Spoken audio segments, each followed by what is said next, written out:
નમસ્કાર, Monroe modern સ્કૂલના online એજ્યુકેશનમાં આપનું હાર્દિક સ્વાગત છે। ધોરણ 1 વિષય હિન્દી। હિન્દીમાં વર્ણમાલા। બાળકો, આપણે વર્ણમાલામાં કયો મૂળાક્ષર શીખ્યા હતા અગાઉના વિડીયોમાં? તો અણ સે ફણ આપણે શીખી ગયા। આજે આપણે અણ પછીનો મૂળાક્ષર એટલે કે હિન્દીનો મૂળાક્ષર કયો શીખવાનો છે? ત સે તબલે। તો ચાલો શીખીએ। તો અહીંયા જુઓ બાળકો, શું આપેલી છે સૂચના? વાંચો અને લખો। તો વાંચો અને લખોમાં અહીંયા આપણે કયો મૂળાક્ષર આપેલું છે? હિન્દીનો ત આપેલો છે।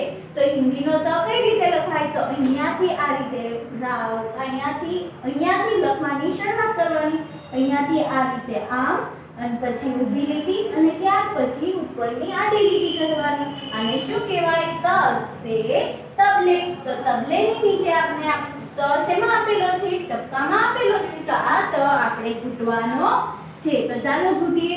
તો આ રીતે આપણે ત સે તબલે બોલતું જવાનું અને ઘૂંટતું જવાનું। હિન્દીમાં તબલે કહેવાય, એને ગુજરાતીમાં શું કહેવાય? તબલા। શું કહેવાય? તબલા। હવે આપણે આગળની સૂચના વાંચીએ। ત શોધી તેના ઉપર ગોળ બનાવો। તો અહીંયા આપણે શું આપેલા છે? હિન્દીના મૂળાક્ષર આપેલા છે। આ એક એક મૂળાક્ષર આપણે જોતો જવાનું, અને જ્યાં જ્યાં આપણે ત સે તબલે દેખાય ત્યાં આપણે શું કરવાનું છે? ત ઉપર ગોળ કરવાનું છે। તો અહીંયા આપણે કયો મૂળાક્ષર આપેલો છે? ત સે તબલે। તો અહીંયા આપણે શું કરીશું? ગોળ કરીશું ત ઉપર। અહીંયા શું આપેલું છે? ર આપેલો છે, ત આપેલો નથી। તો આપણે ત્યાં કંઈ કરવાનું નથી। અહીંયા શું આપેલું છે? લ। તો ત આપેલો નથી, તો ત્યાં પણ કંઈ કરવાનું નથી। અહીંયા શું આપેલું છે? ત સે તબલે।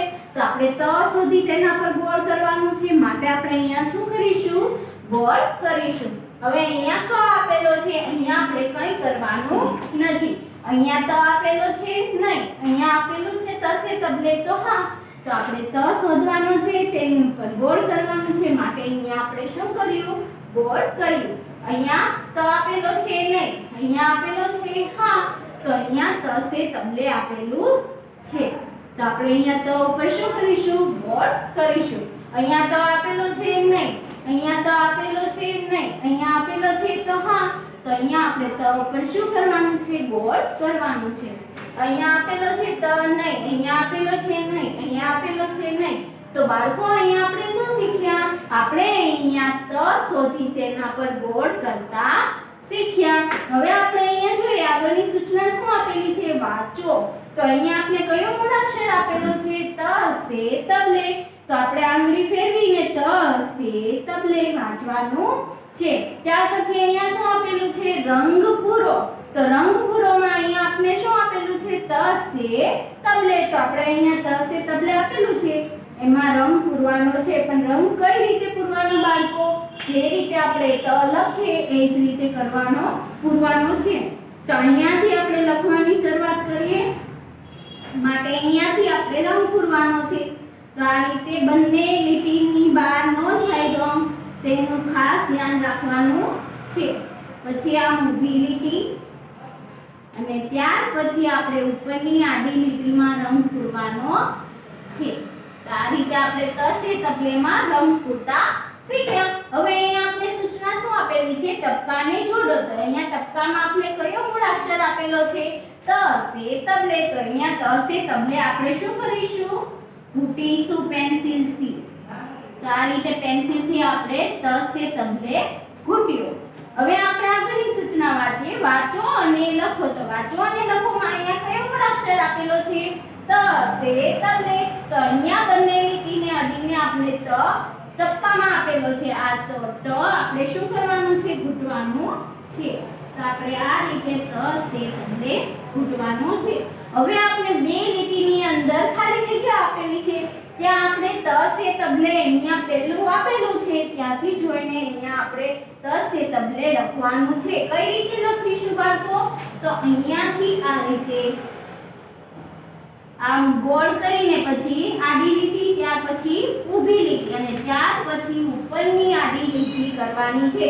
બંને લીટીને અડીને મોટો ત સે તબલે લખવાનું છે। તો બાળકો, અહીંયા આપણે ત ઘૂંટતા અને બે લીટીને અડીને ત લખતા શીખ્યા। હવે આપણે આગળની સૂચના વાંચીએ। તને તથી શરૂ થતા ચિત્રો સાથે જોડો તો અહીંયા વચ્ચે કયો મૂળાક્ષર આપેલું છે આપણે ત સે તબલે તો અહીંયા ત સે તબલે આપેલું છે તો અહીંયા આપણે આપણી ચોપડીમાં ચિત્રો આપેલા છે એ ચિત્રો આપણે જોવાના છે અને એ ચિત્ર ત થી શરૂ થતું હોય ત સે તબલે થી શરૂ થતું હોય તો આપણે એ ચિત્રને આપણે વચ્ચેના ત મૂળાક્ષર સાથે જોડવાનું છે તો અહીંયા આપણે પહેલું કયું ચિત્ર આપેલું છે લડકાનું ચિત્ર આપેલું છે એ ત થી શરૂ થતું ચિત્ર નથી માટે આપણે લડકા ચિત્રને ત સાથે જોડવાનું નથી અહીંયા તકિયા આપેલું છે તો તકિયાનું ચિત્ર એ ત થી શરૂ થાય છે માટે આપણે તને તકિયા સાથે જોડવાનું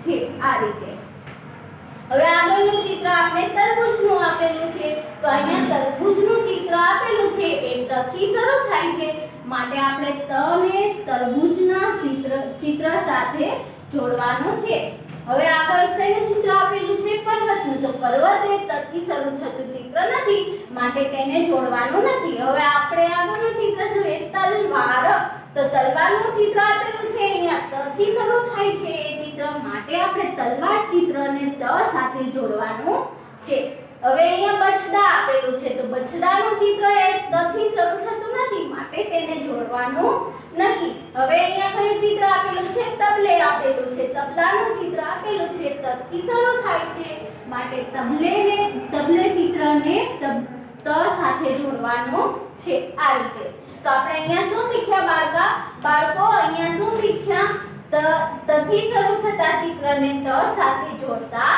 શીખ્યા અહીંયા આપણે આગળની સૂચના વાંચીએ તની નીચે લીટી કરો તો અહીંયા આપણે શું આપેલા છે શબ્દો આપેલા છે એ શબ્દો આપણે પહેલા વાંચવાના છે ત્યાર પછી આપણે એમાં જ્યાં જ્યાં તસે તબલે દેખાય તેની નીચે આપણે શું કરીશું લીટી કરીશું તો પહેલો શબ્દ શું આપેલો છે ભગત તો ભગત શબ્દ આપેલો છે એમાં તસે તબલે ક્યાં છે તો અહીંયા છેલ્લે આપેલું છે તો આપણે તની નીચે શું કરીશું લીટી કરીશું ફક્ત તસે તબલે નીચે લીટી કરવાની છે આખા શબ્દ નીચે કરવાની નથી હવે આપણે આગળનો શબ્દ વાંચીએ બતખ તો બતખ શબ્દ આપેલો છે એમાં તસે તબલે ક્યાં છે તો અહીંયા વચ્ચે આપેલું છે તો તેની નીચે આપણે લીટી કરીશું હવે શરબત તો શરબત શબ્દ આપેલો છે એમાં તસે તબલે ક્યાં છે તો અહીંયા છેલ્લે આપેલું છે તો આપણે તેની નીચે લીટી કરીશું હવે અહીંયા આગળનો શબ્દ વાંચીએ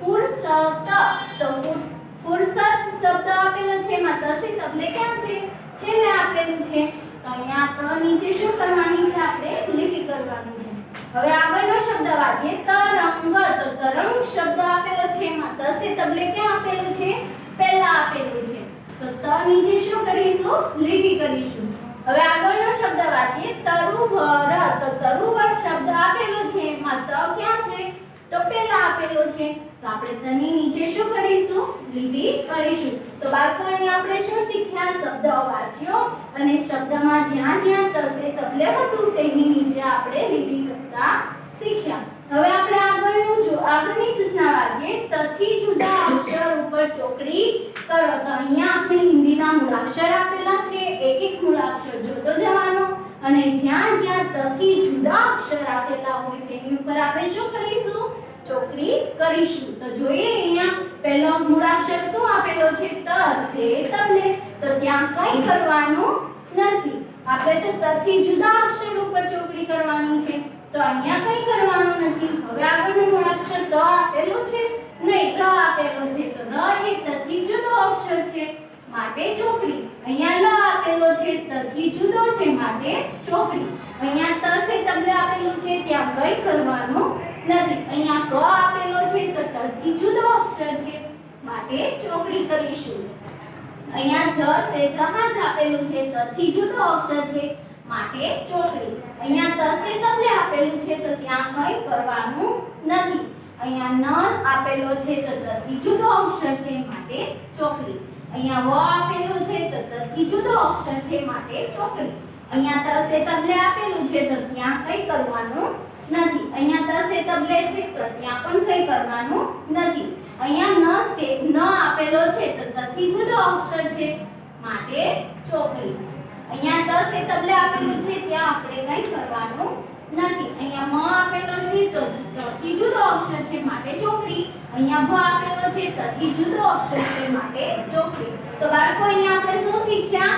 ત સિવાયના જેટલા પણ જુદા અક્ષર હતા, તથી જુદા અક્ષર હતા તેના પર ચોકડી કરતા શીખ્યા. હવે આપણે આગળની સૂચના વાંચીએ. વાંચો અને લખો. તો વાંચો અને લખોમાં અહીંયા શબ્દો આપેલા છે. એ શબ્દો વાંચવાના છે અને એ શબ્દની નીચે ત આપણે તબકામાં આપેલો છે, ઘૂંટવાનો છે અને એની નીચે શબ્દ લખેલો છે. એમાં ત સે તલવાર તબલેની ખાલી જગ્યા આપેલી છે, ત્યાં આપણે ત સે તબલે લખીશું. તો અહીંયા પહેલો શબ્દ જોઈએ તરાજુ. તો તરાજુની નીચે આપણે ત તબકામાં આપેલો છે, તો આ ત આપણે ઘૂંટીશું. ત સે તબલે. તો ત આપણે ઘૂંટતા શીખ્યા. હવે અહીંયા આપણે ખાલી જગ્યા આપેલી છે, ત્યાં આપણે ત સે તબલે લખીશું. તો આપણે આ રીતે ત લખવાનો છે. તો અહીંયા ત સે તબલે આપણે લખ્યું. હવે આગળનો શબ્દ વાંચીએ. તલવાર. તો તલવાર શબ્દની નીચે આપણે ત શેમાં આપેલો છે? તબકામાં આપેલો છે. તો અહીંયા આપણે ત તબકામાં આપેલો છે, એ ઘૂંટવાનો છે આ રીતે. હવે એની નીચે આપણે તની ખાલી જગ્યા આપેલી છે, ત્યાં આપણે ત લખવાનો છે. ત સે તબલે.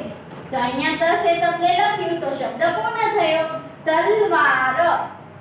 એ જ રીતે આગળનો શબ્દ જોઈએ તરબૂચ.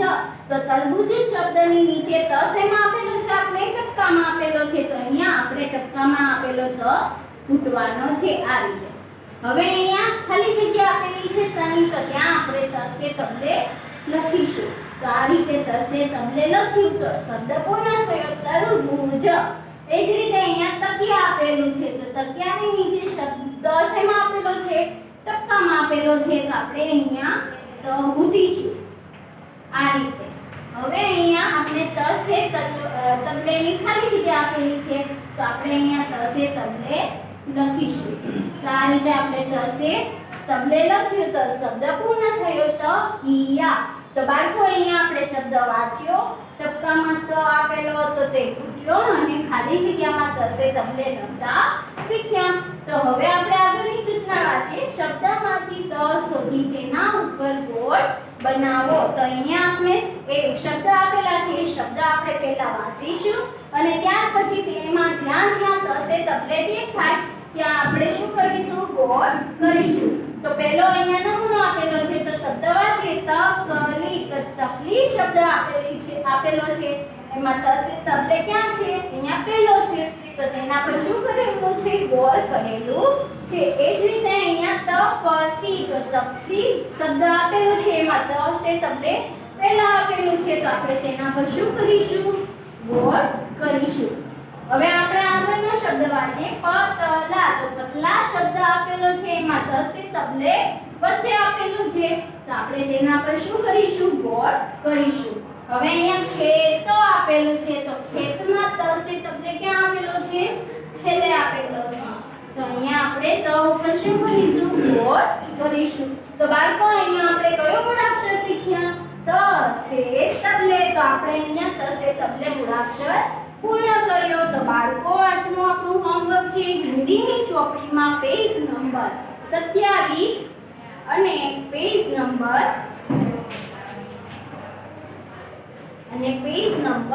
28. પેજ નંબર 27 અને પેજ નંબર 28 એ આજનું આપણું હોમવર્ક છે. હવે આગળનો મૂળાક્ષર આગળના વિડિયોમાં શીખીશું. જય શ્રી કૃષ્ણ બાળકો.